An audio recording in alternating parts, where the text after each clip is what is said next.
Welcome everybody and Happy New Year to the first board meeting of the New Year. This is Wednesday, January 16th. We'll start our board meeting at 30:31. Roll call, please.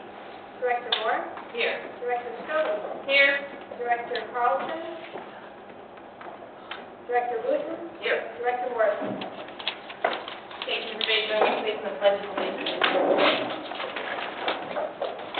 I pledge allegiance to the flag of the United States of America and to the republic for which it stands, one nation, under God, indivisible, with liberty and justice for all.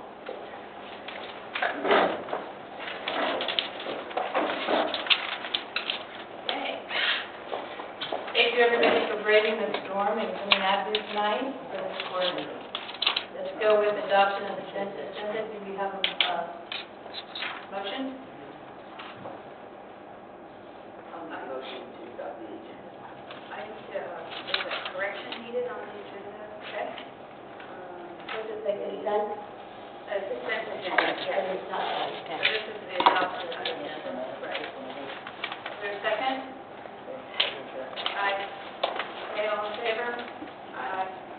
Okay, so we have recognitions and presentations that I would like to start with Jill. Would you like to?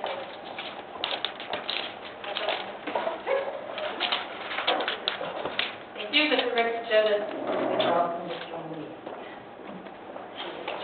I'd recommend. I'm thinking the weather probably had a little bit like. Okay, what I would like to present today is a 2019 work plan for the district for the year. This work plan was generated basically based on what committees are doing, what the general manager and staff want to accomplish, and so we put a draft agenda up here. And we were looking at this for the first time, and the directors were getting a copy, and certainly we would be able to have communication about it. But we felt it was important that we have a plan and of our objectives for the year. So up here, you can see what Jill just sent out. And first is the work plan to balance the operational risk. We all agree that this is something that's really important that we need to try to achieve. Second is to grow revenue while providing valuable services and programs. We need to seek and secure grants. We need to evaluate and assess the value of undeveloped properties and look for other revenue sources that, other than the traditional ones. We're going to initiate a solar power project to create long-term operational savings. This year is our 20th anniversary of the Summer Spectacular, so we would like to celebrate it in style, and we'd like to reinvigorate celebrate our specific unique event for our community. It's one of the very signature events that we have. And we'd like to ask the community to support the anniversary and help secure additional funding so we can continue to have a summer spectacular here. We need to make capital improvements and invest in our assets. For fire protection, for parks and facilities, we need probably $200,000 to $300,000 a year going forward, a year to be able to do this. So we're discussing creating a capital fund for reserves and other capital. We need to expand the weed abatement program to include improved lots. That's something that's come out of the committee, all these come out of the committee. So we're putting them all in one place. We need to support fire safety education programs such as the State Fire Council, and with the grant that we will get, that's going to be a very key issue of that. And we need to implement outreach and education programs for the CCNRs. That with Kate on board, she's initiating a lot of that, and I think it's really good goals and objectives for us to try to achieve. There's nothing that's new in this, but it's nice to see it all in one place, and also to be able to look at this and say, are we achieving what we need to achieve this year? Plus, this is all part of the strategy. Every single one of these things are in our strategy for 5 years. So we can look at this and go, okay, we are trying to meet these needs. So I wanted to share that with you all. We can have discussion if there's any questions. Moving forward. Okay. Okay. The next, on the back of your sheet, we have board of directors meetings. These are our goals for the board of directors meeting and committee meetings. We also outline these so that we have, if we have any questions or concerns, they're here and we can discuss it. But the first goal of all meetings is to inform and engage the public in items related to the district's business. Have transparency, complete information. Receive public input. That's important for both here and the committee. We need to make informed decisions based on data and facts. The duration of the meetings, we want to try and keep them to 1.5 to 2 hours. That would also, we hope, increase meeting attendance. So that's a goal, and we will try and achieve that. I know that some of these meetings might go over because of the agenda, but it's important to discuss items, but let's try and be efficient. Expectations of the staff at these meetings is that we get thorough and complete reports so that there's not a lot of questions, except for from the community who needs to get answers, and then we can provide them.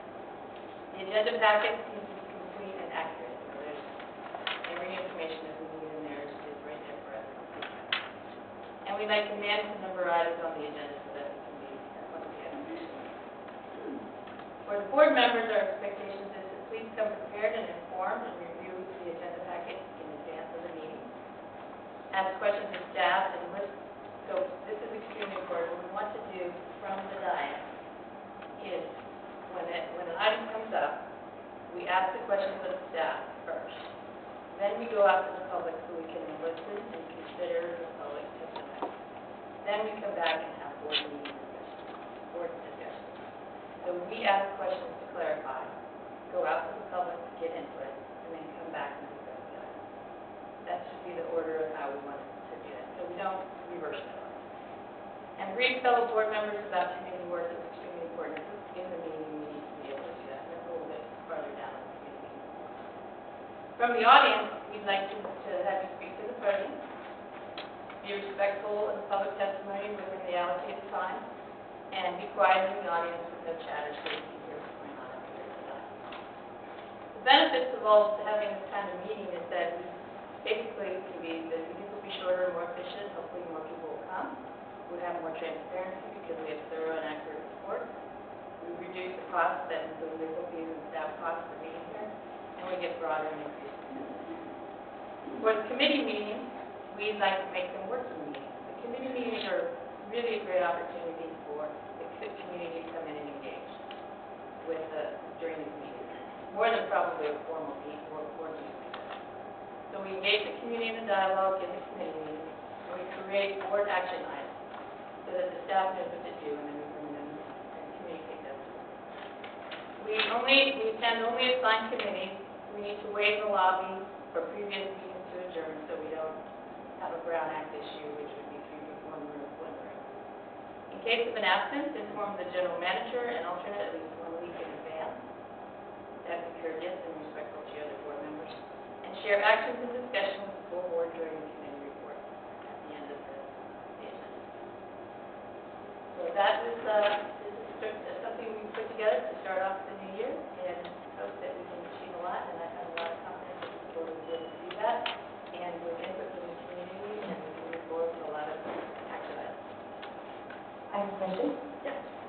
For balancing the operational budget, are we looking for our 2019-2020 budget? Yes. Perfect.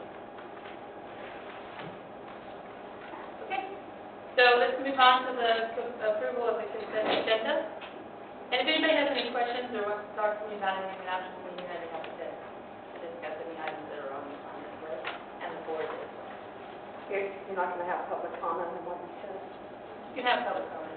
on this one. Yeah, because that will come up. And I said, I'll just add something.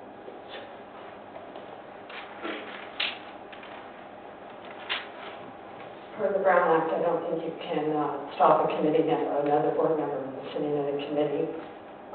They should sit away from the public, not having contact, not saying anything, but I believe, and I'm surely hoping this isn't it because of the last meeting, where a director was there, because that's the way I feel, that's exactly the way I feel about this. That is kind of like, okay, but I don't think you can block any board member from going to a committee meeting as long as they do not participate in any way. I think that this is going to may create issues, but that's just my, other than that, I agree with everything you say. There, you know, I do. But I read the Brown Act, I checked with other people, and you can't really tell another board member you cannot attend a committee meeting. Okay? Well, thank you, Barbara, and Jason can address this if you like, because Well, I think you're right. read the Brown Act, Margaret. No, Barbara, that's correct. You can't stop anybody from attending the meeting. It's just being advised that you don't, because of Brown Act violation. That's a perfect explanation. That's all. So Barbara, you're right, you can't stop anybody, but we're just advising against that. Okay, is there any questions from the board that I can do from the meeting? I like seeing it all on one page. It looks very ambitious. Yes. I like it. It's very ambitious, it definitely is. But this all came from committee, so it's something that you guys wanted to do. It's all sit down to actually check our out. Yeah, I love it. Okay, great, let's go into the approval of the consent agenda. The following consent agenda items are considered routine and will be acted upon by the board without discussion and one vote. Any item may be removed from the consent agenda by a board member or a member of the audience and placed under general business number 10 to be discussed and acted upon individually. Is there anything anybody would like to pull? I would make a motion to approve it with a correction for item 5, that it doesn't say board agenda in the packet, it just says agenda. I'm trying to honor Greg. Yes. Any other comments from the director? I'd like to pull 7C, the fire department report. So is there a motion to approve? Is there a, I would like to pull the check register. okay, well, that would be 7B. 7B under administration department. Okay. So is there room to pull item 7B and 7C and approve the agenda as said by Nicole? I so move. Second? Okay. And then we'll move on to the conform agenda, and let's go ahead. Oh, let's take a vote. Thank you. All those in favor? Aye. Aye. Okay. Great, the conform agenda is approved, and we will move on to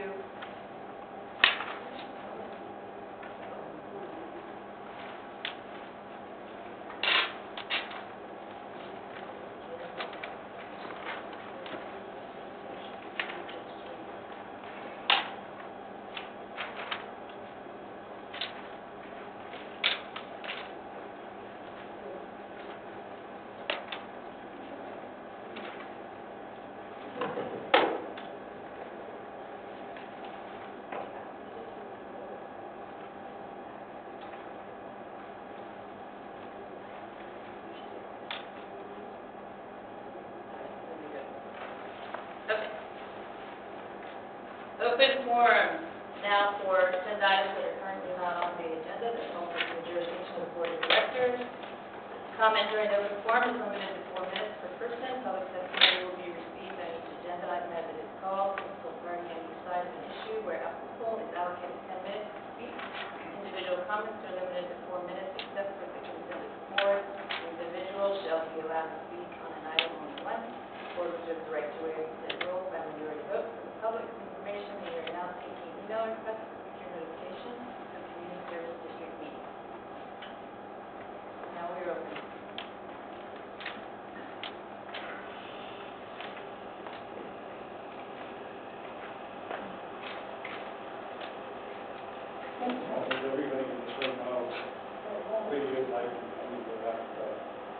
strong supporter of Cal Fire. And now I have an even better reason to be. Can you just the mic? Can Bill, you, can't hear you. Right now, I have an even better reason to be a supporter of Cal Fire. I had a personal incident where I needed them. My wife dialed 911 because we had a chimney fire in our house.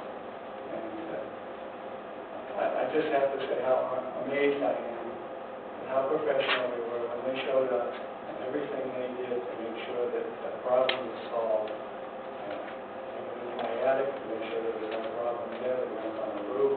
They checked everything, and everything just seemed so precise with what they did. And so, my congratulations for what Cal Fire did. Possibly saved my house. I have another issue here. I read a message from the board president that was in the paper, and I underlined a couple items here. In 2016, the board adopted a strategic plan to guide the district into 2021. Now, if you heard that, 2016, we adopted a strategic plan. Was that strategic plan to put us in a deficit? Because the word strategic stands out to me, and we've done nothing but had a deficit for all those years. So I guess this plan is going to run to 2021. But if strategic is the word, maybe we should scrap this plan and start all over again, because it's 2019 and we have held a deficit. I'm going to go back again to Cal Fire. For all the years that I've been coming here, they've bailed us out of deficits year after year after year. Almost like it was their responsibility to do this. But they got nothing out of it. We didn't, in any year, take any money and put it into the budget for Cal Fire. They had a plan in case we had a problem or we needed new equipment. No, there was nothing at all. So here we are again in 2019. And guess what? Cal Fire is bailing us out again.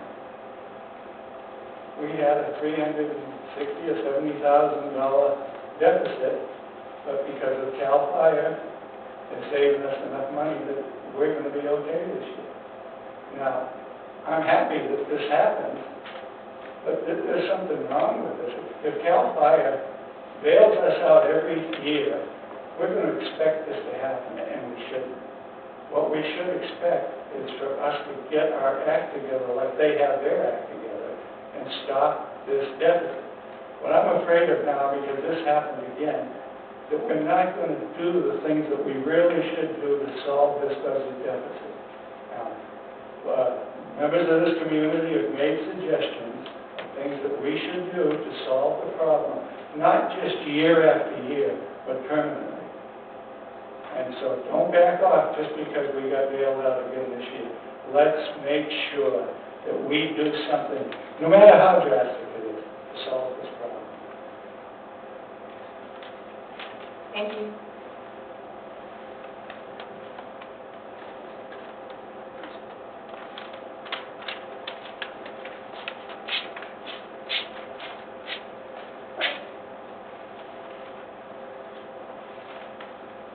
Kind of coattail on what Bill has just brought up. A week or so ago, I attended both the fire committee and budget and admin meetings, and there was some pretty interesting financial information was brought forward concerning the district's finances. I know that's going to be talked about in some detail on the agenda tonight, but and not all of that have I certainly completely digested what was talked about there.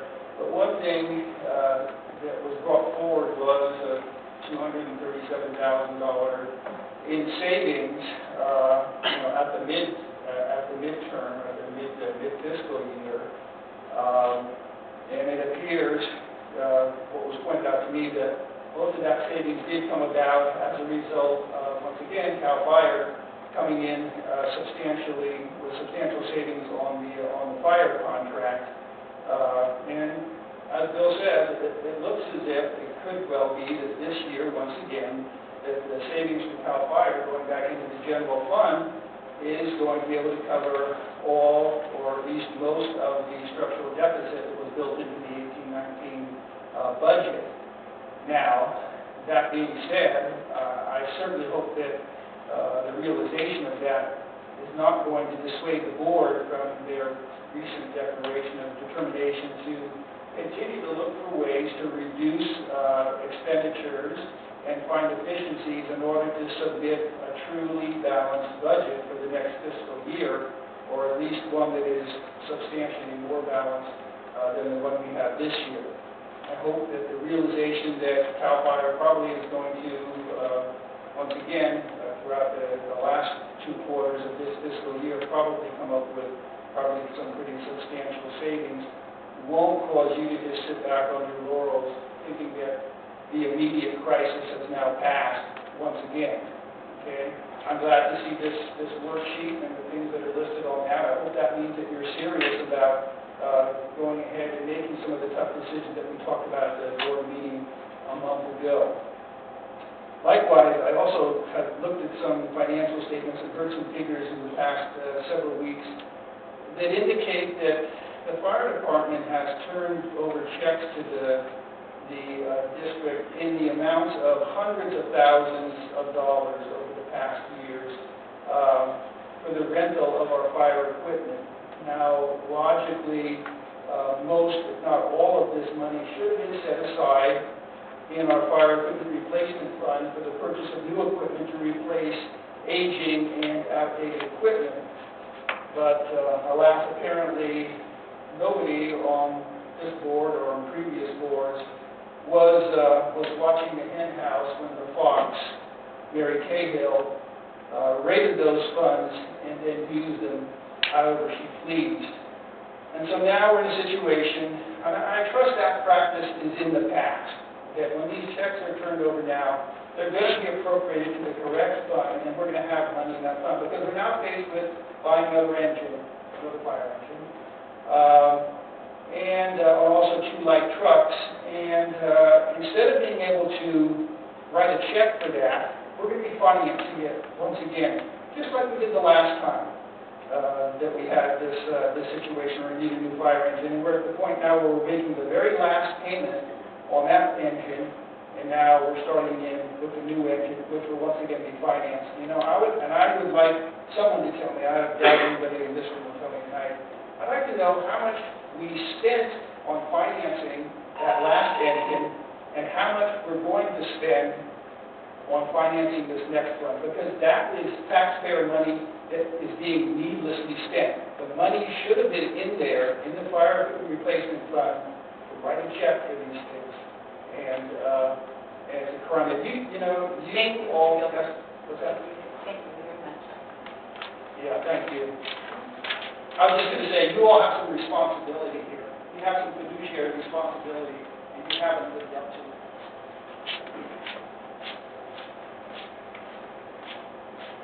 Barbara Rogers, Cameron Park. So I'll hook on to what David said about the fire equipment rental money. I have all the records. I know what's come in over the past years.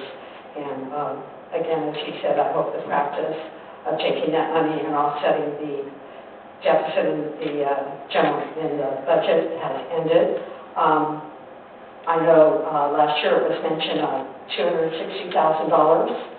And I would like an audit of that money. I don't feel it's going to be that difficult to find out where that money, well, we know it went in the bank, but I am asking officially, I want an audit of those funds. I want and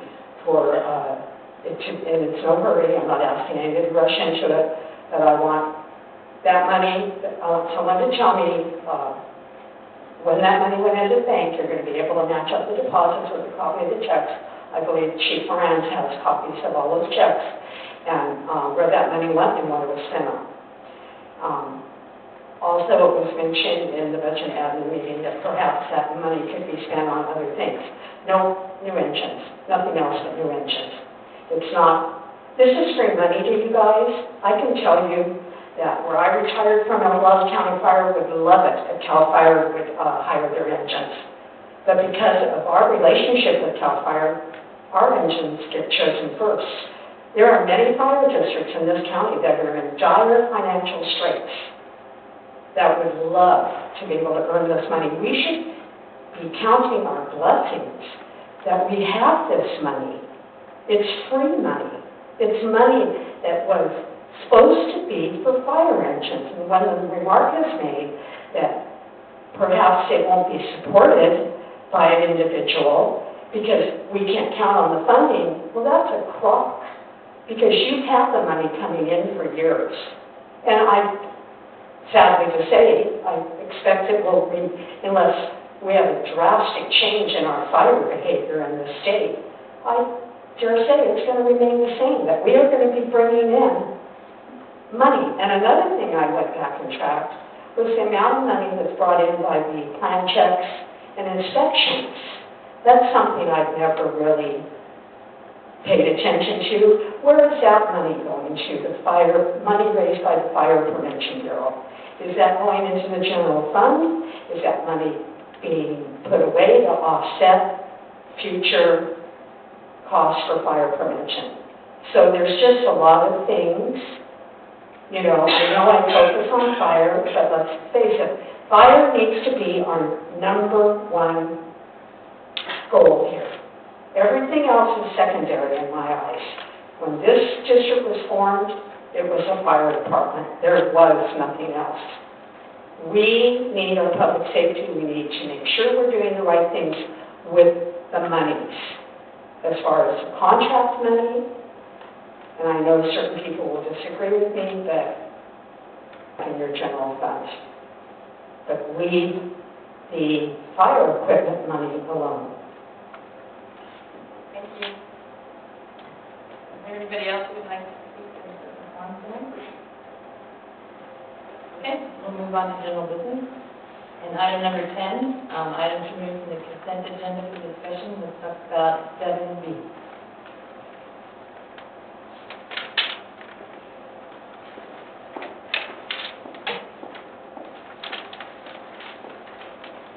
Robert, did you pull this from the consent agenda? Do you want to come up and ask your questions at the podium? Did I pull separate? Yes. Were you going to go over that? Well, do you have a question on it? Why? Yeah. Go ahead and, you're welcome to come up to the podium and ask your question.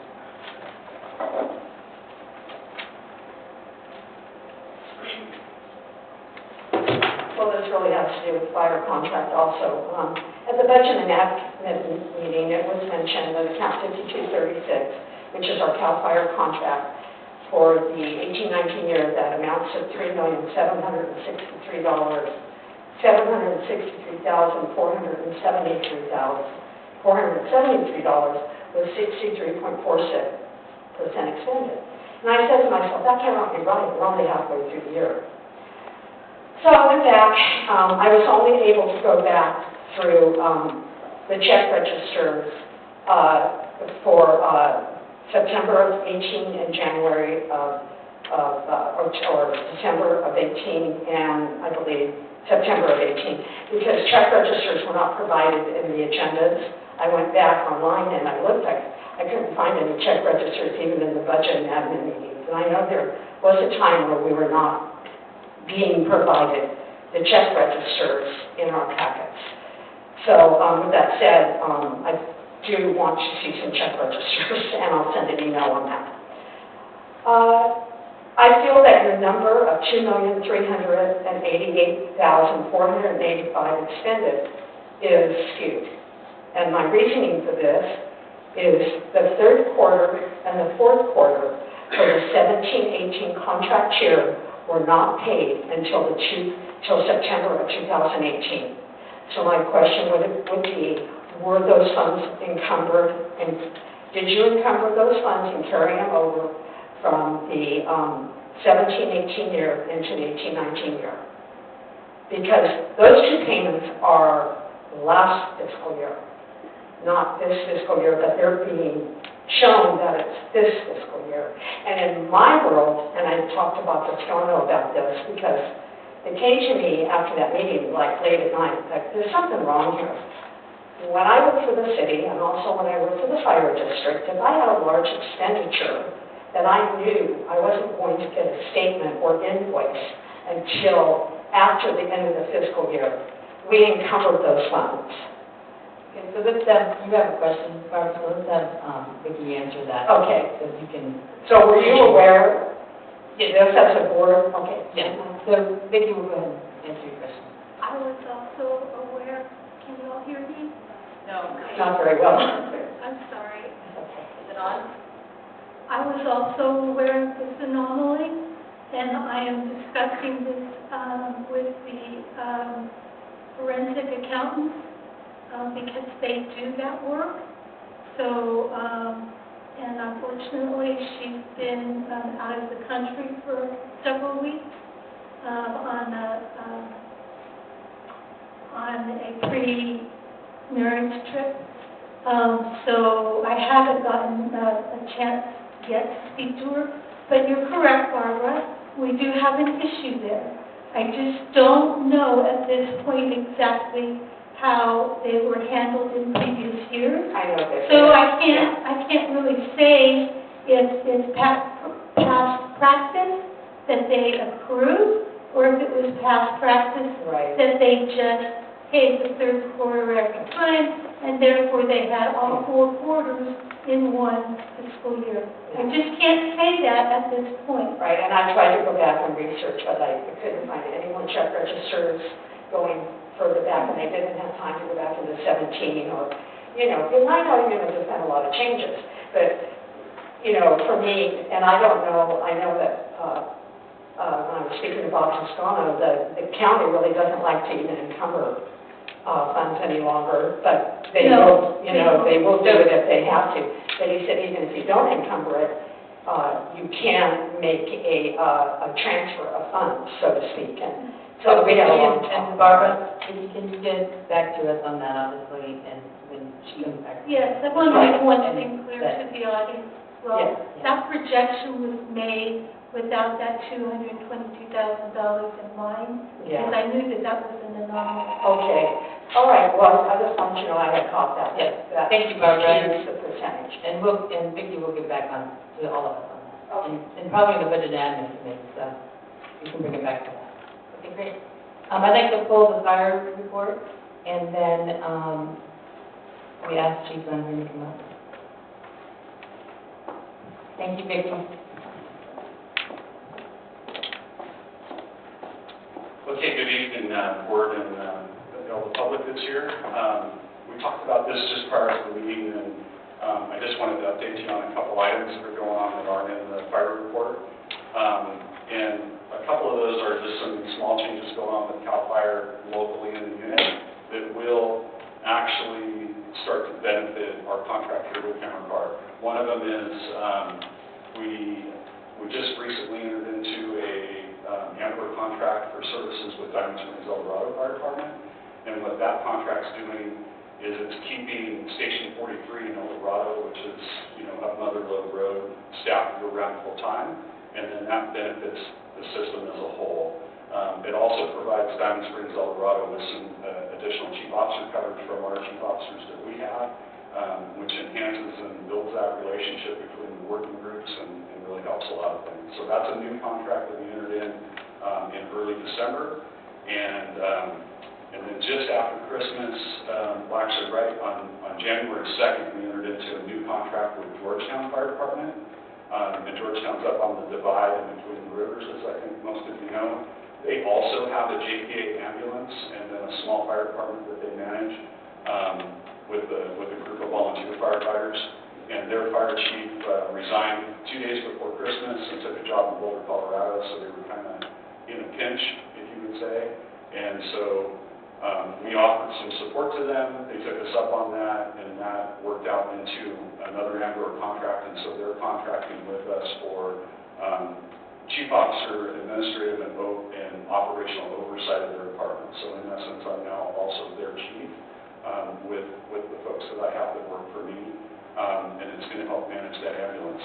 they're going to be in a little bit of a predicament, like a lot of the stuff in the county. This information is leading into the meeting that we have today up at the county with all the fire districts, the county CAO, Don Ashton, and some of his staff, and then Director Morwin and General Manager Ritzman are with us also. So each district has a fire chief, and then a board member or two helping represent what the county's trying to get them pushed to. So back to Georgetown, just a little bit, because a lot of these departments are in the same boat. They're basically looking at three options now. They either hire a new fire chief, which they really can't afford to do and keep operating on their own the way that they are. They consolidate with other districts, with Garden Valley and Mosquito, which are also considered part of the Divide Fire Departments. And those coming together is kind of what the county and the grand jury report has said, is to try to push departments together to be more efficient. And then their third option would be a Schedule A contract with us, a lot like what we're doing here with you. The benefits to Cameron Park in that would be, we would add another JPA staff ambulance to our staffing, which would give us more depth of resource to share resources between the two agencies, paramedic resources, to be quite honest, that would help us with staffing. So that's really a good thing going on up there with Georgetown. It is a little bit extra work, but it's being done for the right things. Another one that's in the works that I've talked about a little bit before is Rescue Fire Department, which is our fire district that's just a little bit to the north of us, and that we border up on Green Valley Road. And they staff one year-round advanced life support paramedic fire engine. And so they asked us for a Schedule A contract, and we've been about 6 to 8 months in that process right now with them. And we just made the presentation on the formal RFP request at their last board meeting. They have 3 brand new board members, so it's kind of a lot of information for people that have never been on the board, so they're going to be scheduling a public workshop here in the next couple of weeks to try to address some of those questions. But actually, that's moving forward pretty well. And that's another one that if that comes under CAL FIRE, it will help with, the depth of resource and the paramedic staffing and the different things to help us be more efficient. So they basically have the same 3 options that I just spoke about with Georgetown. Either hire their own fire chief, consolidate with something like Diamond Springs, El Dorado, or El Dorado Hills. They were trying to do with El Dorado Hills, and that fell through. Or contract with CAL FIRE, and they're electing to move down the contract route. They just haven't formally signed, but it's moving along. And I just wanted to bring those things up because those are things that help us with our services here and being more broad. And it kind of is going with the county's plan of what they're pushing for, and that's with a lot of the agencies coming together. El Dorado County Fire, their chief just recently resigned, and so they're in an interim right now. They have one of their division chiefs in the acting role, and they're trying to figure out what county fire is going to do also. They're kind of in the same boat. They're going to have 3 options also. So there's a lot of that stuff going on. So it's the right time to get all the groups together, and that's what the CAO of the county wanted to do, was get all the players in the room. There's actually 13 different fire districts in El Dorado County, and so they got chiefs from almost all of them there, and then board members from all of them. I think it was maybe 40, 50 people in the room today, and they started the talks of how the tax base works and all that stuff, and how it all comes together. It's actually pretty informative. They talked about how a dollar gets split up under the taxes, how much goes to schools, and all the different entities like that, and they made it pretty understandable. They talked a lot about, Prop 13 and Prop 172, and how all that stuff affects the tax base in the county, and to try to spur the conversation of bringing some stuff together. So that was the first of a couple meetings. Not too much more to report on it other than that, but they're going to be scheduling another meeting in 2 months. It's going to have all the same players, and then they're going to have some smaller meetings with the chiefs and district members and board members from different districts to try to come together. A little bit different situation for us here in Cameron Park and also for El Dorado Hills. As we know here, we're a CSD, and we're not just fire, we're Parks and Recreation Administration and CCNRs also. And in El Dorado Hills, they're a water district and all that stuff also too. Everybody else is just a fire district. Their boards are just fire districts. So they have a little bit different situation going on. So the talk with them, and I don't want to speak for the general manager or Director Moore, but the thing that we're looking at doing is having a workshop or having another meeting eventually so that we can start talking about what would be the benefits with Cameron Park merging into a larger model. And so the county's looking at a couple different things that go on. One of the models that they talk about today is San Diego model, and that's actually a county fire authority that the county established. And then districts opt in or opt out of that to be part of the fire authority. And when they do that, the governing board goes away through the LAFCO process, and then they form municipal advisory committees or fire advisory committees that allow some local influence on the decisions. Another model that we're looking at is the JPA model that they use in Orange County. A little bit different of a model, but we already have a JPA for our ambulances within this county, and it works very well. It would be easy to adopt all of fire into that in the way that they did in Orange County. Not sure I want to go there. I don't know a lot about that, but I know that they have a 27-member commission that they answer to, and we already know how hard it is with a 5-member board of soups or a 5-member fire board. So that would be a challenge. But just wanted to update you that stuff is going on, and I think it's going in a positive direction. Some of the districts in the county, for some history, received what was called Aid to Fire money, and that's where the county gave money to certain districts. Cameron Park was not one of those districts that ever received that Aid to Fire money, but some of the poor districts like Pioneer, Rescue, Mosquito, Garden Valley, Georgetown, they did, and that money kind of went away after, I think, about 10 years, and the county is not willing, at least what they're telling everybody now, they're not willing to do that again unless they have some say in what's going on. And so they're trying to steer everybody together. And so I think it's going to spur some good talks. There's a lot more information to come from that, and we'll try and keep you as informed as we can. I mean, would you guys like to add anything? Yes. The next step that they have asked everybody to do that was there today was to take it back to the board and consider if we would be interested in communicating with the county and the other districts to talk about what. So that would be the next step, and we will probably be bringing that to the board next month. Is that correct, John? So I'm sure this is spurring a lot of questions, and Chief Lundgren provided a lot of information, and so I don't want to repeat next month what we talked about this month, so, we're happy to share information, but next month we'll come with a full presentation and a recommendation to the board to consider, engaging in this process or not. Thank you, Chief. I have a quick question. Is it going to start in the fire committee, if we want to continue discussions with the county regarding, so we'll be on the fire committee next month?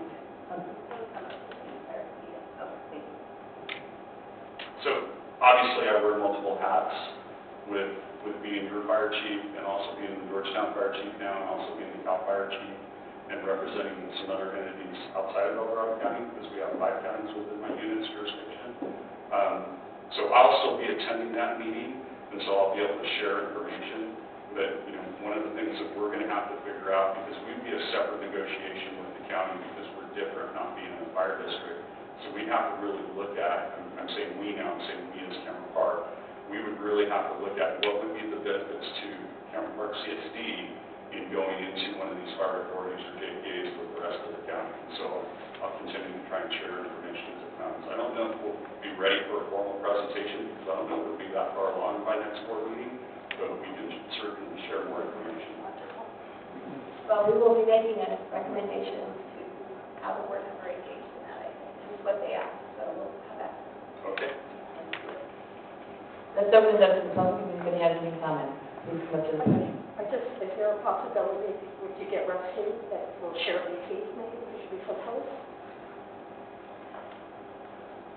That's a good question. Chief officer coverage will be shared, and also extra personnel will be shared sometimes so that they can benefit each other and reduce some overtime.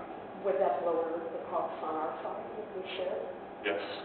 The more agencies that come into contract with CAL FIRE within this local area, the more depth we have, and the better, the more cost-effective it is for everyone. So, good question. Any other comments or questions?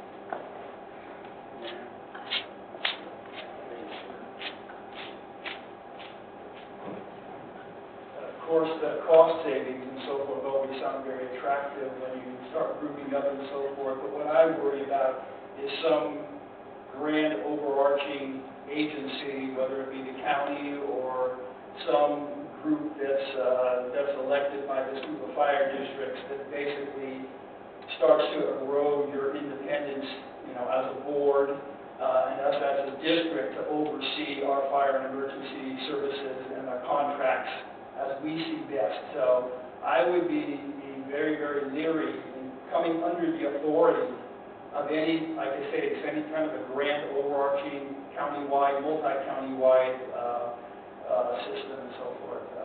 Be careful. And I think, Director Rubin has a question too, probably, Chief.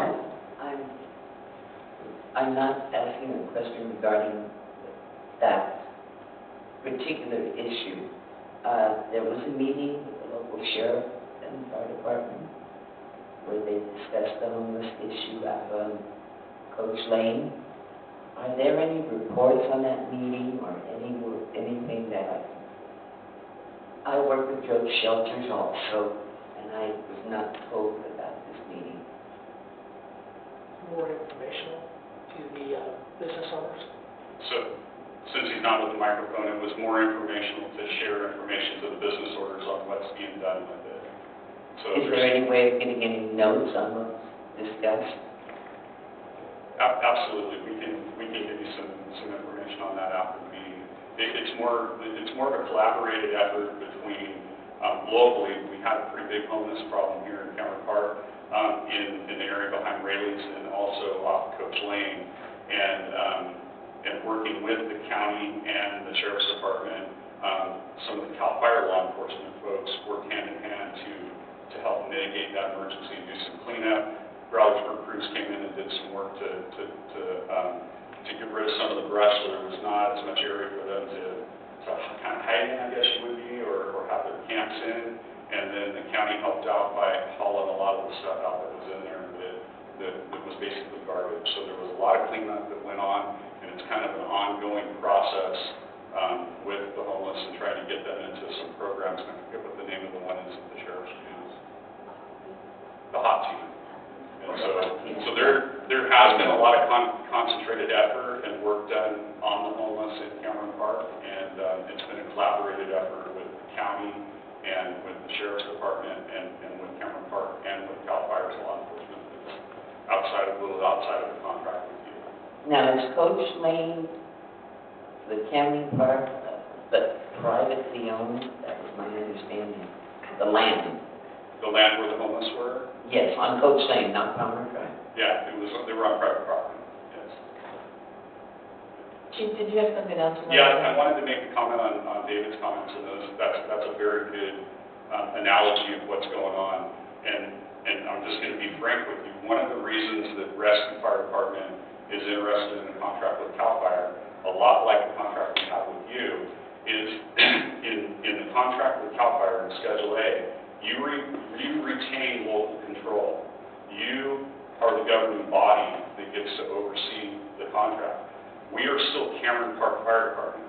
Even though it's a relationship with CAL FIRE and a contract with CAL FIRE, and we provide your workforce and we take care of your operations and administration of your fire department, handle your fire department budget, it's still the Cameron Park Fire Department. That's what Rescue is very interested in. If they were to consolidate with Eldorado Hills or with, and I'm giving the director and the board members to talk to me, if they consolidated with Diamond Springs, Eldorado, or with Eldorado Hills, they lose the Rescue Fire Department. The Rescue Fire Department goes away. It becomes part of that bigger fire department, and they lose some of that local control. Yeah, each of the agencies had a plan to split up the boards and try to average it out, so there was still some local say, but David is exactly right. That's one of the things of going to a bigger fire authority or any of these things that the county's talking about, fire thing. Georgetown's looking at it the same way. Georgetown's been a fire department since 1854. I can't tell you how many times in the last 2 weeks that we've been a part of their fire department that I've heard 1854. They're very, very proud of that, and they don't want to lose that to county control. And they feel that, not unlike Cameron Park or Rescue, that being up there on the divide, they're their own special circumstance, and they don't want to get lost. They're not Placerville, they're not Eldorado Hills. They don't want to get lost in that. So that's a very good point, and it's something to consider. Thank you, Chief, very much. Appreciate it. Okay, if there's no other comment from the public, then we'll go ahead and move on to the next agenda item, which is number 11. We are approving the resolution of commemorating 2019 as the year to celebrate the 20th anniversary of the Summer Spectacular. Jill? So, just to repeat that, we want to acknowledge that 2019 is our 20th anniversary, and the district staff is holding a big party to celebrate. We want to engage the community in this event and support us with sponsorships with local businesses. Also, we'll be doing a campaign for all residents to buy a ticket, whether you come to the fireworks or you do it from your backyard. We want everyone to support it by buying a ticket. So, attached for your consideration is a resolution commemorating 2019 as our 20th anniversary.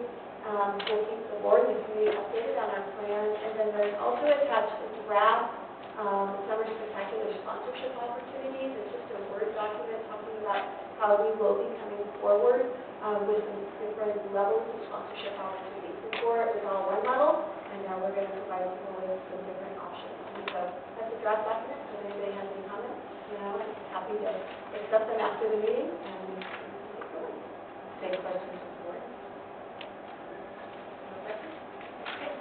Comments from the community? Anybody? Love the Summer Spectacular? Been going 20 years? Love it if it made money. You make money? Okay, we'll bring back, let's go ahead and vote on the resolution to approve resolution 2019. Do we have a motion? Actually, we get to discuss now? Okay, so I'm hoping that with this new engagement of the community, and I really like the idea of buying a ticket, even if you don't attend down at the lake, but you're viewing it from home, I think it's brilliant. And if we really promote this event, that perhaps we will be making profit on it also. So that's my hope. So just wanted to say that. Any other discussion items from the director? Does anybody want to make a motion? I'll move to, motion to approve the, item. Approve the resolution. Second. So you move to approve resolution 2019-01, celebrating the 20th anniversary of Summer Spectacular. Yes, sorry, I wasn't more specific. Okay. Do we have a second? That would be me. Okay, all those in favor? Aye. Alright. Great, let's go ahead and move on to item number 12. Fiscal year 2018-19 mid-year budget adjustment. Jill and Jason. So, come on up, Vicki. Vicki's got a PowerPoint presentation, so while I get on board, first of all, I want to thank Vicki for her work on our budget, and then also, I wanted to thank all the staff that have been participating in giving us information. So, I really appreciate that. I want everybody to know that we're still learning a lot about the budget, service levels, operational costs, and things like that. So, we're continuing to retool this and learn it. We're going to already start working on next year's budget pretty much now. So with that, are you ready? Okay. I'm going to talk to you tonight about the 18-19 mid-year budget adjustment. Can you guys hear me? Am I talking in the mic okay? Yeah. First, I'd like to give you an idea of where we stand with the year-end estimates at mid-year. So if you look at this,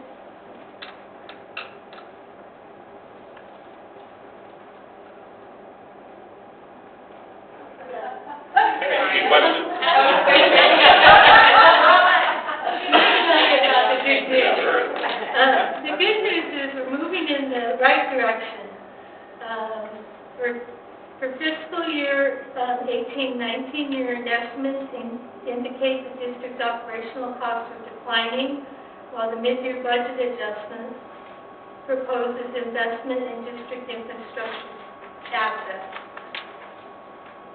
First, the fiscal year 18-19 final budget was approved with a deficit of $376,668.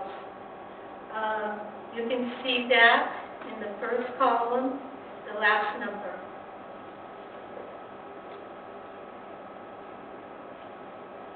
Fiscal year 18-19 estimated budget year-end deficit is estimated, if you look over at the fourth column over, at $139,412. Now that is estimated with department manager input and my assessment of expenditures to date. So what I've done is I've looked at all of the mid-year actuals, and I've taken manager input and my own assessment of expenditures, and I've come up with an adjusted column that is representative of the year in projection. And what I project is that everything were to remain the same and go the way that the managers and I believe that they would go, we would be within the year with $139,412 in deficit. This is an estimated betterment of $237,256 over the budgeted deficit of the $376,668. Then, should all the mid-year proposals totaling the $188,493, which is in the next column over, if all of those proposals are approved, the year-end budget deficit will be expected to climb to a $327,905 deficit, which is still a budget betterment of $48,763.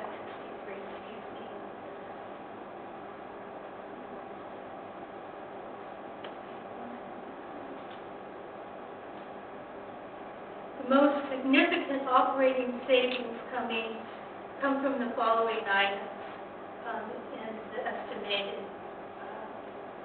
year-end estimates.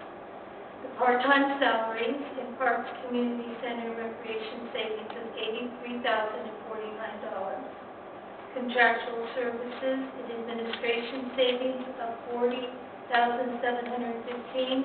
Contractual services savings from CAL FIRE of $169,303.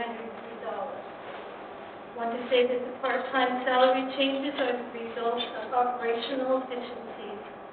Parks purchased new equipment such as a new mower, ride-upon sprayer spreaders, and leaf vacuum, which greatly diminished the time spent mowing and fertilizing turf and collecting leaves.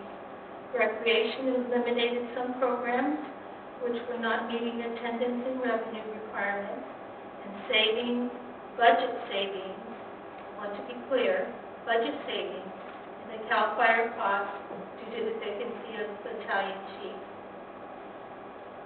There are minor line item changes, both revenues and expenditures, driven by the transition from the old finance system to Visa and staff learning new account codes. And as previously cited, some changes are driven by operational changes. All of this results in the give and take of the account detail. Contract services administration savings is an example of this anomaly.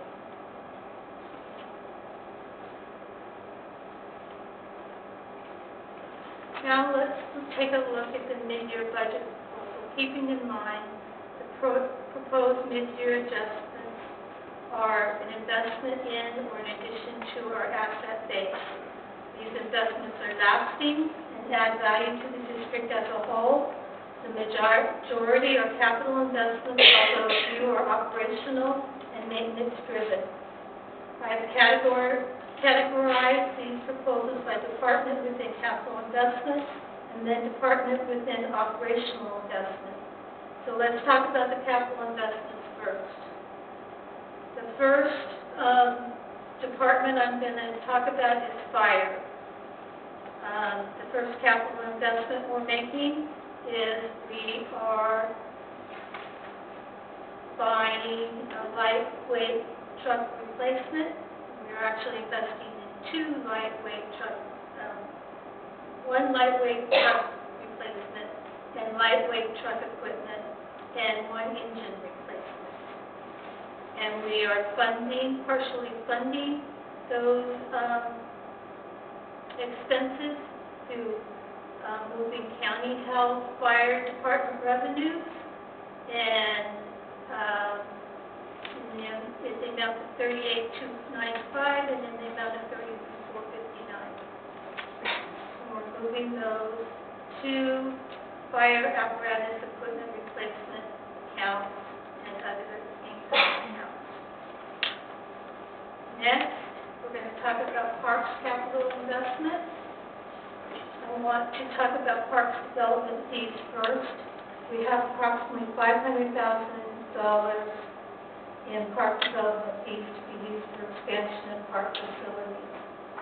I want to make it clear that these park development fees need to be used for the expansion of the park facilities. Can't be used for the replacement of anything or the repair of anything. They have to be used for the expansion of facilities. So first, we're using $12,000 in park development fees for Christopher McCullough T-ball field installation.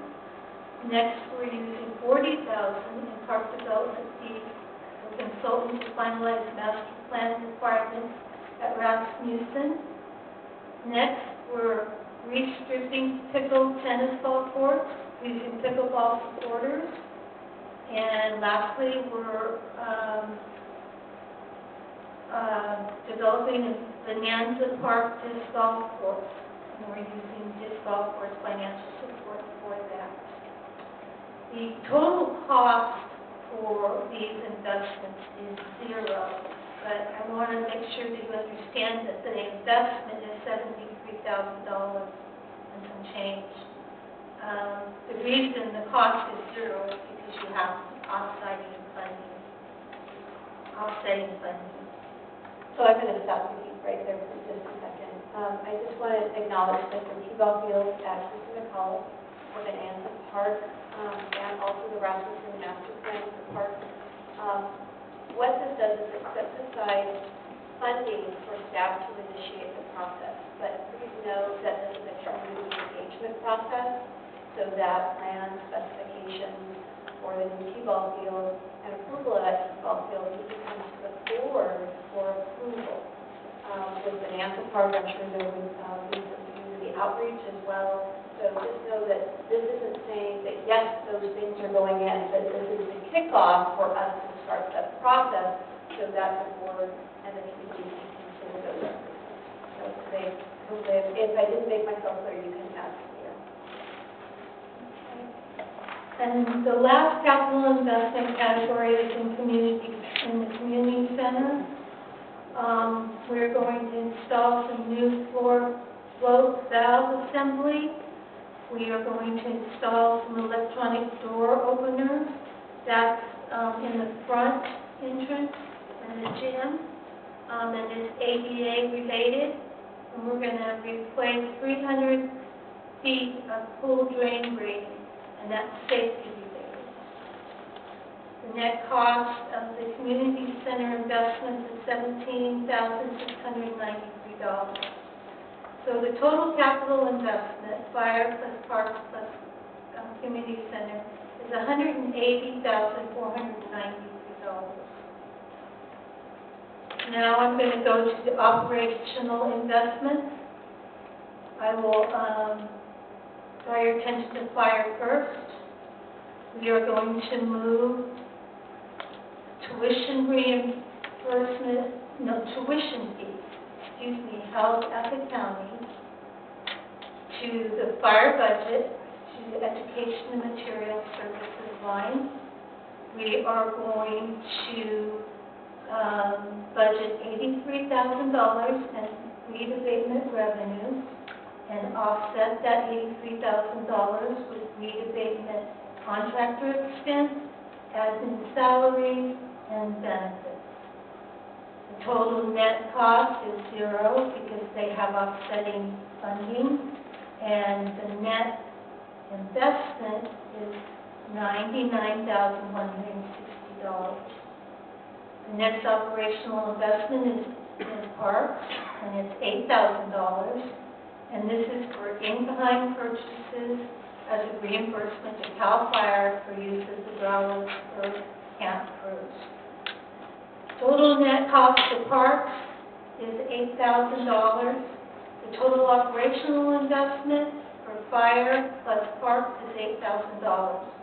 So the total mid-year proposal is $188,493. I want to talk a little bit about the weed abatement program. This program is notably different than the rest of the programs proposed as its funding is open-ended. Program invoices are paid 3 different ways. First, you can pay your invoice in the regular invoice cycle, direct to the district, or you can pay when the property owner pays the tax bill, or you get paid when the property is transferred and the delinquent taxes are paid.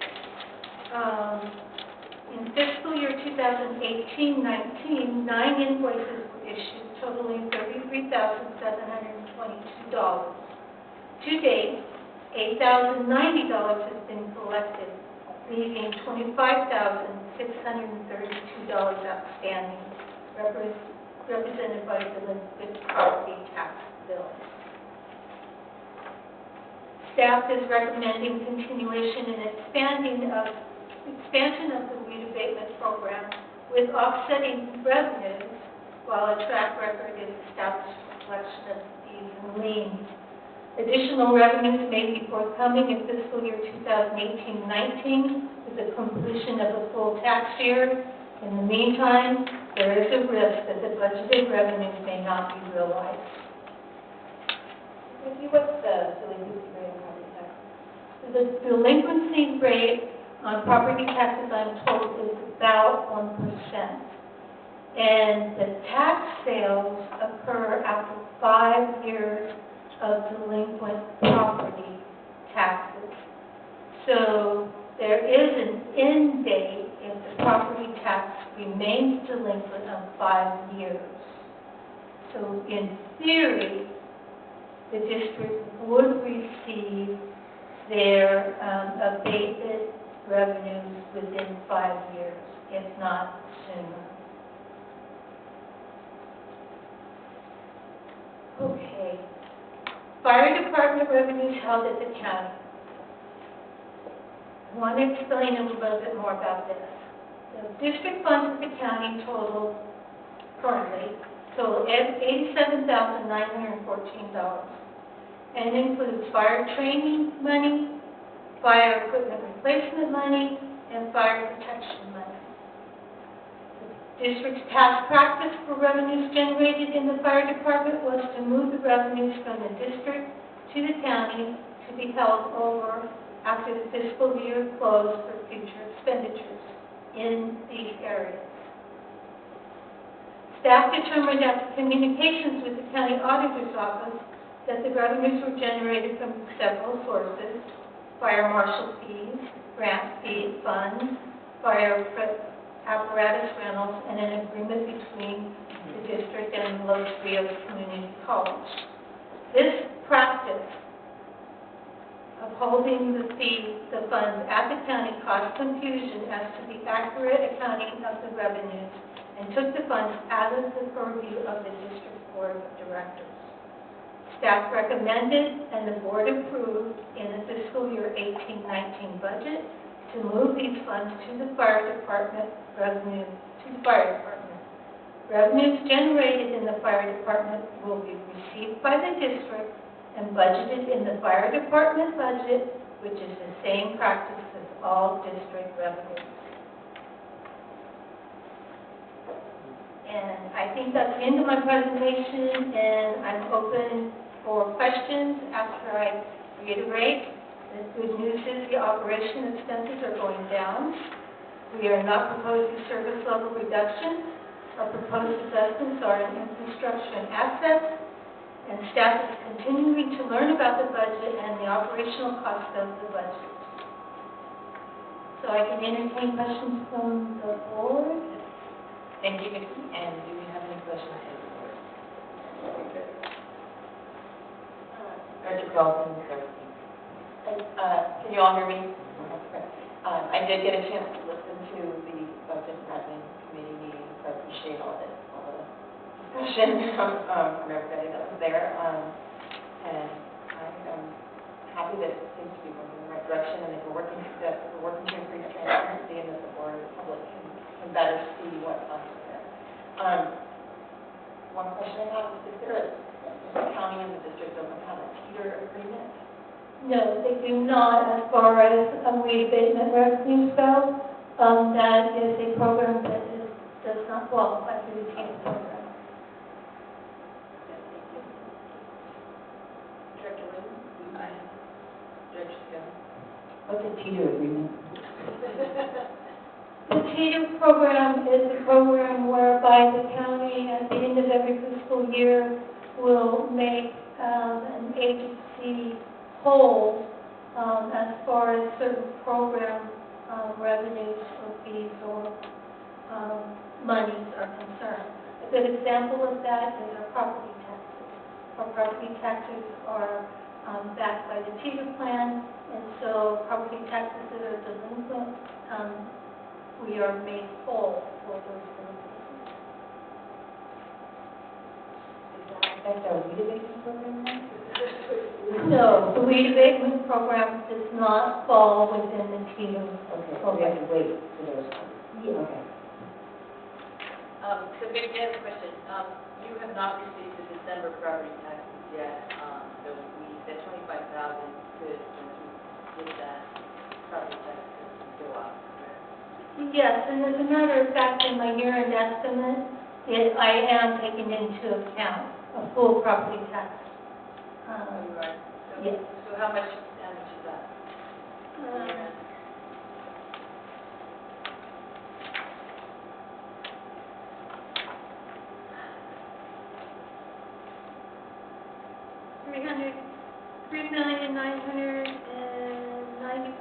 $3,994,388. The budget. Oh, you don't have it on the line item.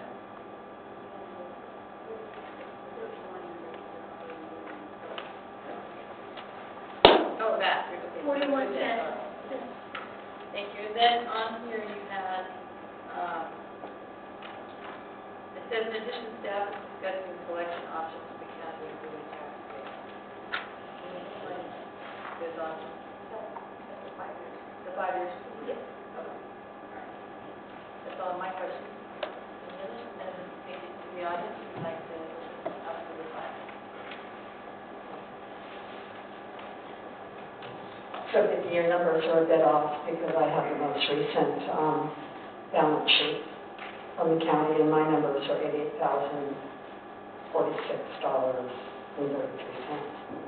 I don't know when you got your last.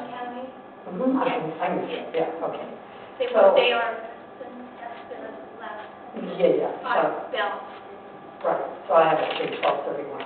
Yes, Okay. it's not been reconciled to our Right, book. okay. So I see the $38,295, how do you derive that? How do you come up with that number that you're going to move county health, fire department revenues to other income? What are you adding up? What are you adding up out of that $88,046? That is the amount that's being held in Fund 8 and 9, I believe, is fire prevention. Okay, so you have currently you're writing the tuition $16,160, but then you have the fire safe project, which is Fund 800, 10151, and that's the county's number, it's $22,905.24. I would like to advise you that that money was obtained from a grant for fire prevention activities, and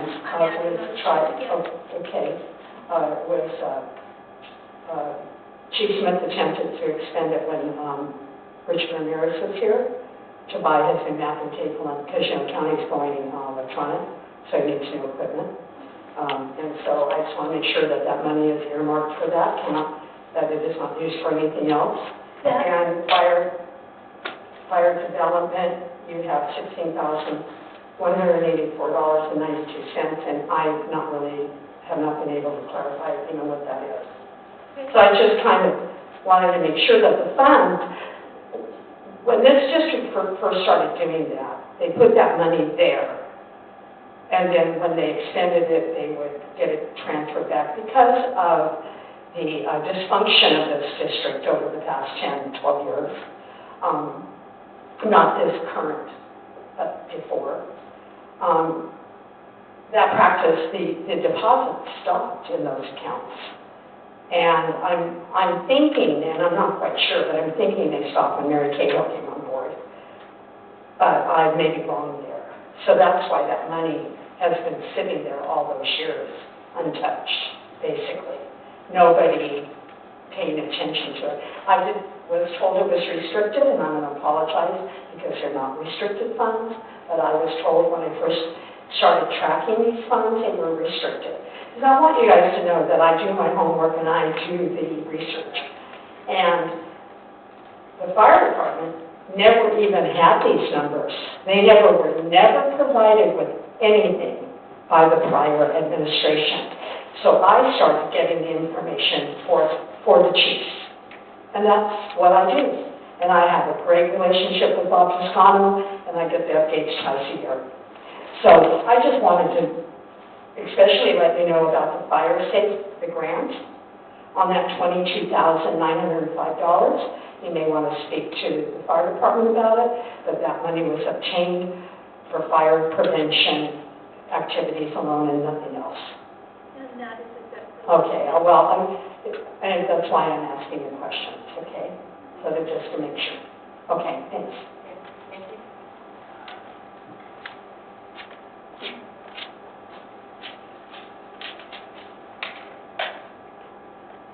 I had a couple of questions. You said on weed abatement that there's about, I think you said somewhere around $23,000 or so that's like outstanding money that's owed to the district, and I'm assuming that's by like residents that have had their property cleaned up for them. Is that what that is? That's correct. That's correct. And you said that there's about $22,000, and you said most of that is in the form of people that are delinquent on their property tax? That's correct. Okay. And you say the property tax delinquency rate is about 1%. That's correct. That seems weird to me. It seems weird that if in Cameron Park with a property tax rate of only 1%, that... I believe that's an El Dorado County delinquency rate, Yeah. not a Cameron Park delinquency I think rate. Cameron Park might be greater. I don't know. I don't know, just Speak to that. those numbers are only 1% delinquency rate, and yet we're owed $23,000. So, okay, I don't know, that just doesn't seem weird to me. Anyway, the other thing is on attachment B, it's page 5 on the printout that was over on the table there. That line M, which is $96,000 fire engine financing, 7 years proposed. Can you explain what is that? It's in that list of capital expense things. This listing here it's A through M. It's the last item on that list. You kind of broke out the different capital equipment. Page 5, in the letter.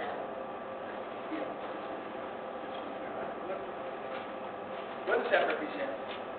That represents one payment for the new fire engine. Okay. So that's the down payment. Essentially, that's the down payment on this. But we're not going to actually probably get that engine until when? When do we actually take possession of that engine? My information from fire department staff was that we would need the $96,000 in 17-18 as an upfront payment. So that's why it's being budgeted as a mid-year to the 17-18 budget. And then for the 19-20 budget, we will need twice that much because we will need 76,000, I think it is, for the payment of the existing engine, and then 96,000 for the second payment on the new engine. So understanding. Okay. So David, you are correct, we're making an initial payment. We're ordering the truck with that initial payment, but we won't receive it until next fiscal year. Next fiscal year, the additional fee that we will need to purchase is the equipment for the fire truck. Okay, so we're going to receive the truck actually in fiscal 18, 19, not until 19, 20. Okay, so not this next fiscal year, but the one following. No, It's next, That would be, so we're ordering it this spring. They're going to they have to build it for us, get it ready for us, and then we'll get it early the next. I'm thinking it wrong here. Next fiscal year is 19, 20. Yes, okay. Is there any ballpark figure on what the cost of the engine and the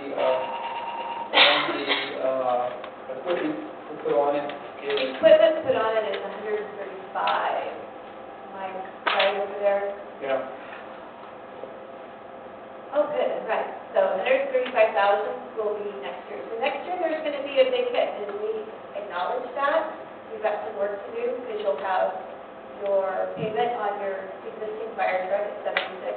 You'll have your new fire truck second payment at 96, and then you will have the equipment for your fire truck at 135. So those are big-ticket items that you'll have to budget for next year.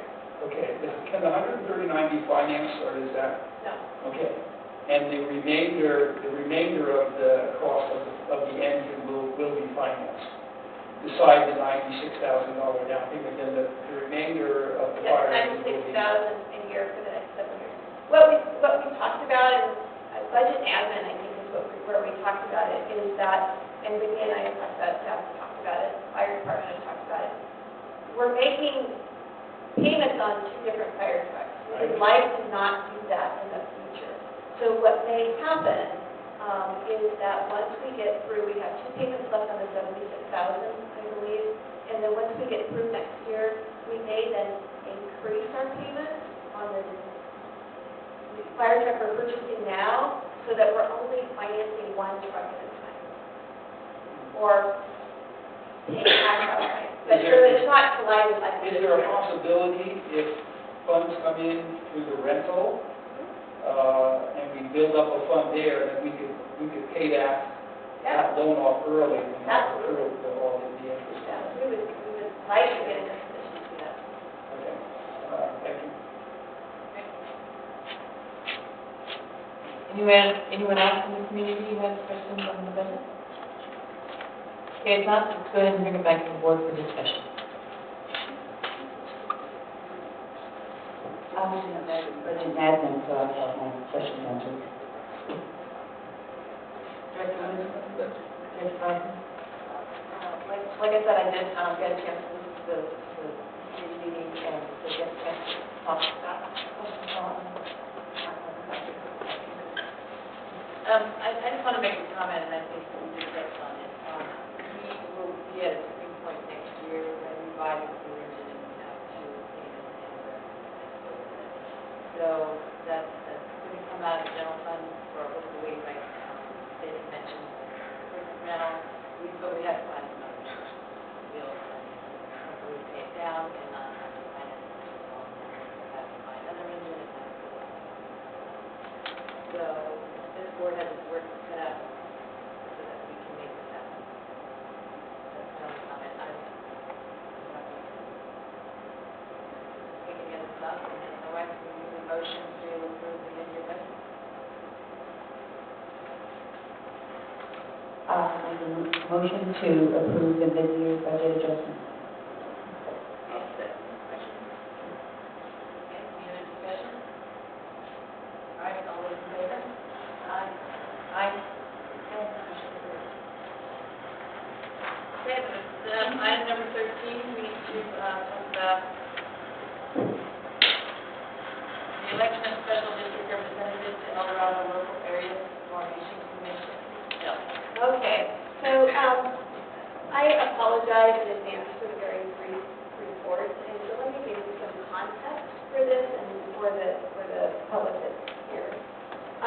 LASCO is authorized by the state of California, and what it does is it coordinates local government boundaries and also does studies and evaluates services that are done by local agencies and then also efficiency of services. So we talked a little bit about LASCO today, and LASCO is involved in this idea about somehow bringing together all of our fiber districts in the county. So the district pays to LASCO, a portion of our property taxes are going to LASCO as a fee, and then also it is funded by fees that agencies pay if they want to change their boundaries. So let's say El Dorado Hills and there was redevelopment adjacent to them, and they wanted to capture that in their services district, they would apply to LASCO for that boundary change, and they would have to pay a fee for that. So that's a little bit about LASCO. There are 7 commissioners on the LASCO board commission. There are 2 appointees from the Board of Supervisors, 2 appointees from cities, City of San Bernardino, City of Placerville, 2 appointees for special districts, 1 member of the public at large, and then there are alternates for each one. There's a city alternate, board alternate, board of supervisors alternate, special district alternate. So right now, Holly is serving as an alternate. Her term has expired. So they are recruiting for a member from a special district, or a member from a special district to represent special districts, and they're also taking nominees for the alternate position. Currently, Tim Palmer, who is with the Georgetown Resource Conservation District, is serving in one of the 2 special district positions, and his term is up in 2021. So, did I make it clear to them? So, Any questions from the board? So what you're doing tonight is, if someone is interested, this board can select someone to be a nominee for the special district position. It is a 4-year term. Is there any questions from the board? So the LASCO is looking for one nominee? Yeah, they're looking for 1 person, and so all the special districts will be, or most of the special districts will be, their boards will elect someone to be a nominee, and then it comes back around, and all of the special districts then get to vote on who they want to represent them. Sorry, this is rather complicated. So I have a question, because it says here they're electing a regular and an alternate representative. Yeah, so actually, So there's 2 positions there's available. 2 positions, So yeah. would the board consider if there's 2 people interested, would that 2 not be? So we could select 1 nominee or 2 nominees. Is there anybody on the board who is interested in serving? I would be interested, but honestly, I think logistically, I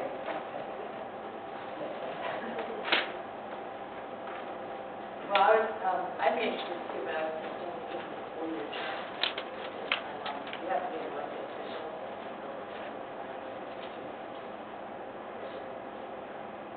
And I just want to say that if we don't nominate someone to be a candidate for this position, I think it's just incumbent upon us either to stay engaged with LASCO. I can watch agenda items, and I can just attend the public meetings that come up, so that I think they're firsthand and see.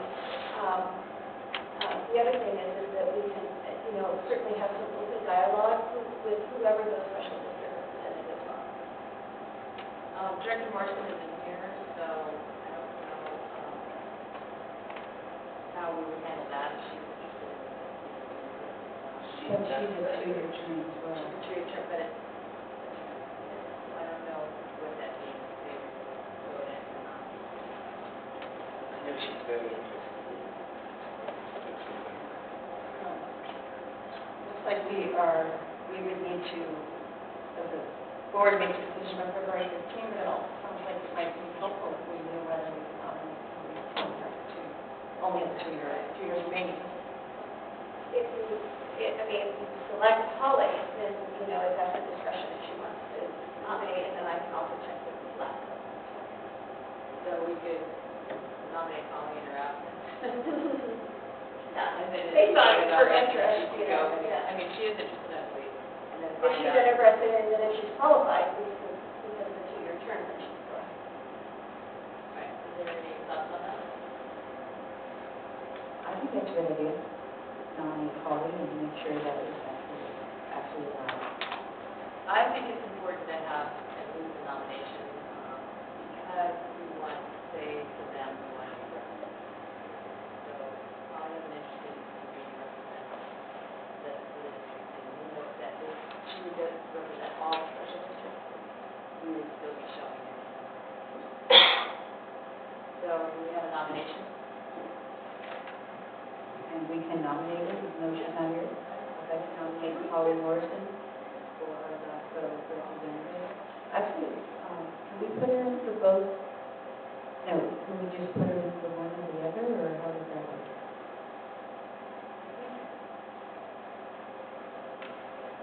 I'd have to check with LAFCO, but if you just put Holly's name forward, then Holly and I can work with LAFCO to figure out if she's eligible with the 2-year term, and then she can choose whether she, I would assume that she would want to be the representative.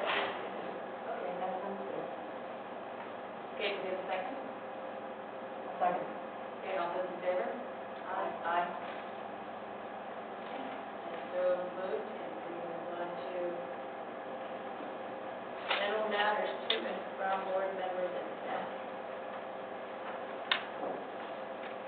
Director Crofton, is next there. Yeah, I will stand because it really is more comfortable. Happy New Year. I attended the Community Economic Development Advisory Committee meeting, which is a county committee, advisory to the Board of Supervisors, and I'm looking forward to a housing roundtable that the county is putting together on housing issues in Hawaii. And am also excited that the Board of Supervisors is taking a recommendation from CDAC to look at community-based utilities. Interesting timing, that's an alternative to PG&E. The county is looking at potentially developing an alternative to PG&E for utilities in the county, government funds. And we would not, several other areas in California are already doing that. I did get a chance for 5 days to volunteer in Grizzly with rescued farm animals from Paradise Fire, and you know, goats, pregnant goats that had wounds on them, and you know, God knows what they had been through to get to the safety of the Grizzly Fairgrounds. But one of the reasons I went is I wanted to see what I could learn about what could be a recovery effort somewhere closer to home. And I was fortunate to meet a couple of individuals from FEMA and California Office of Emergency Services, California Volunteers, and I'm going to be following up with them to learn about opportunities for members of our community to train in advance to be better prepared in case there's a need for a recovery effort. So I was really excited to connect with those people. Thank you. Director Wooten? I don't have too much on CCNRs, but I'm certainly glad they're paid. And the reason I asked the prior question regarding Coach Lynn is because I've been running around there a little bit looking, trying to see if there's anything that we could possibly get into. As far as the regular folks who generally call me if something is wrong, I've had one call solved, and no other buses. Thank you, Lord. To date. Thank you. Good news for you. Director Scaly? I've been talking with community members and fire, and I signed up for a Spanish class with TSC. So I haven't done it. I'm glad to know. I'll try. And that's what I've been doing. Director Morrison is having surgery today, so she says to me that she would gladly accept any cookies. So, anybody want? A couple things, thank you to staff and for putting together this one-year budget. It's been the most comprehensive and most transparent I believe we've had, and I appreciate that. I think we have a lot more to do, but I think we're on a really good start. I like the departments and how they're all segmented and with the source perfect. We talked about the fire consolidation meeting. We are having a solar ad hoc meeting in January on the 28th at 8 a.m. here with members of the community to start taking action items on what we can do for solar. I wanted to announce the chairs for each committee because we all met, but I don't think everybody knows who the chairs are. Monique is the chair for the budget and administration. Ellie is the chair for the CCNR. And Holly is fire and emergency and parks and recreation. So, board your chairs. I do want to talk about a little bit like Director Carlson did. I am on the Red Cross board, and we are doing a Sound the Alarm program in Diamond Springs coming up in February, and they need volunteers to help go in and install fire alarms in homes that don't currently have them and also in need. This is a big push from the American Red Cross because home fires are also a very big issue. So I can bring the information or put it on the website or provide it here at the community service district so that anybody who wants to volunteer for the Sound the Alarm program is volunteering. They did it in your neighborhood, they're supposed to. They were supposed to come Yeah. one time, and then something happened. Yeah, But it should be coming up pretty soon. Yeah, so that should be another one. So I'm excited to say that, and other than that, Jill has some. Right, okay, first of all, wanted to let you know that we do have a fire committee meeting coming up on January 23rd. You can get through all of our business items on our agenda, and so there is a fire committee meeting, and it's on a Wednesday here at the district. So, just keep that in mind. What was the name of that? January 23rd, Wednesday. And we talked about solar committee, and I just to acknowledge we've got 3 community members sitting on our solar committee, which is really great. Can you tell everybody who they are? They are Dan and Wright from the Elks Club, who is doing a solar project right now. Glenn, can't remember his last name, he works in solar policy, and Eric Kingston, who often comes to our meetings. Those are the 3 community members on our solar committee. We endeavored, sorry, I read the board report, we endeavored to have 1, and we got 3, so that's pretty good. Also, I wanted to talk, we had talked about having, last year we had a workshop series on local governance that happened on the first Wednesdays of the month. We did either 3 or 4 on the first Wednesday of the month. They started in February. We were unable to secure a speaker in February, but we will start that in March. In March, we have got our insurers, Special District Risk Management Association, their chief operating officer, coming to talk with us about minimizing liability risk in the district and what board members can do to help us minimize that risk and what staff can do. And then on April 3rd, we've got our own interim general manager, former interim general manager, Richard Lewis, coming to talk about board member roles and staff roles and things like that. So we've got a couple of great workshops coming up. I think we're going to talk to Jason about finishing it off in May with maybe some board Brown Act and ethics training. So anyway, so it is coming out, but we'll start in March. We'll have some more formal announcements coming out later. Oh, buy your crab food tickets. So, tickets on sale now. And we have a wedding in February. No, we haven't come to this. on air will be for Saturday night. Correct?